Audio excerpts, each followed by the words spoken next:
Hi hello ನಮಸ್ಕಾರ. Ramayana trailer release ಆಗಿದೆ. ವರ್ಡ್ಗಳೇ ಸಾಲ್ತಿಲ್ಲ. Actually ವರ್ಡಲ್ಲಿ ಹೇಳ್ಬೇಕಂದ್ರೆ ಅಬ್ಸಲ್ಯೂಟ್ಲಿ ಸ್ಟನ್ನಿಂಗ್. ನಿಜವಾದ ಗ್ಲೋಬ್ ಟ್ರೋಟರು ಇದು.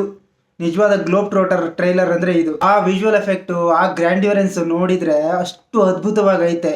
ನಮ್ಮ ಯಶ್ ಅವ್ರ ಅಪಿಯರೆನ್ಸ್ ಅಂತೂ ಕಿಲ್ಡ್ ಇಟ್ ಅಲ್ವಾ. ಅಷ್ಟು ಅದ್ಭುತವಾಗಿ ಮಾಡಿದ್ದಾರೆ ಅವರ ಅಪಿಯರೆನ್ಸ್. ಒಂದೊಂದು ಲುಕ್ಕು ನಮ್ಮ ನಿಜವಾದ ರಾವಣ ಹೆಂಗಿದಾನೋ ಗೊತ್ತಿಲ್ಲ.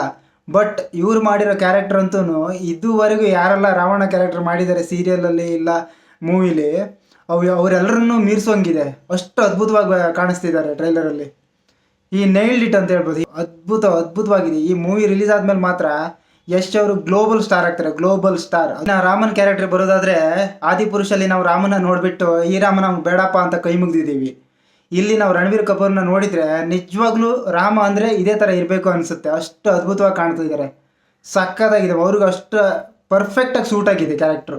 ಇನ್ನು ಸೀತೆ ಕೂಡ ಹಂಗೆ ಸಾಯಿ ಪಲ್ಲವಿ ಅವ್ರಿಗೂ ತುಂಬ ಚೆನ್ನಾಗಿ ಕಾಣ್ತಿದ್ದಾರೆ.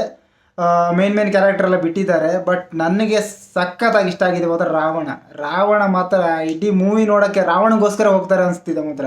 ಎಷ್ಟು ಜನ ರಾಮ ಅನ್ನೋದಕ್ಕಿಂತ ರಾವಣಗೋಸ್ಕರ ಮೂವಿಗೆ ಹೋಗೋರೆ ತುಂಬ ಜನ ಇದ್ದಾರೆ ಮಾತ್ರ.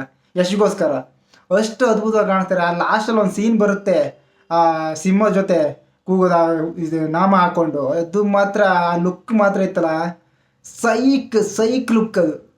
ಅಷ್ಟು ಅದ್ಭುತವಾಗಿ ಕಾಣ್ತಿದ್ದಾರೆ ಯಶ್ ಅವರು. ಐ ಥಿಂಕ್ ಈ ಟ್ರೈಲರ್ ನೋಡಿದ ಮೇಲೆ ನಮ್ಗೆ ಎಲ್ಲೂ ಒಂದೇ ಒಂದು ನೆಗೆಟಿವ್ಸ್ ಇಲ್ಲ ಆಯಿತಾ. ಎಲ್ಲವೂ ಪಾಸಿಟಿವ್ಸೇ. ಅಷ್ಟು ಅದ್ಭುತವಾಗಿ ಬಂದಿದೆ. ನೀವು ಟ್ರೈಲರ್ ನೋಡಿದರೆ ನಿಮಗೆಲ್ಲ ಹೆಂಗನ್ನಿಸ್ತು ಅಂತ ಕಮೆಂಟ್ ಮಾಡಿ. ಮತ್ತೆ ಸಿಗೋಣ.